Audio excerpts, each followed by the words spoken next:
what goes into our sign making for our customers. Well, this is the company called BLS. I believe they're a large electrical company in multi-states. I think 3 states they're in. They're a big company. Um, this is their trailer, their carnivore that we're building for them.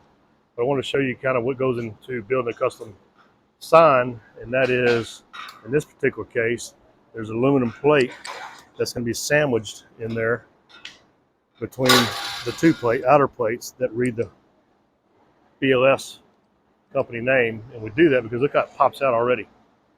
You put that out in the sun, you put that up there on top of this trailer, and it's going to really stand out with the light hitting it. But that's what he's doing right now, is he's building that sign. And that sign's going to mount right here and go about, I think, 40 inches across, a 48-inch main chamber.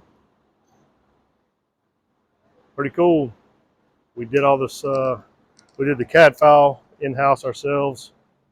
I'll show you where all that is over here. It's our plasma table. It's our Lincoln 4510 Torchmate. But there's the file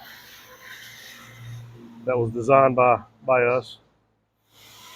Kurt Drout's our CAD guy, and he designed that, and we cut it. So that's on the computer for the Torchmate, and that's where it was cut out. There was one cut out right here, and oh, that's the aluminum actually. Yeah, so that's the piece of aluminum that was cut out.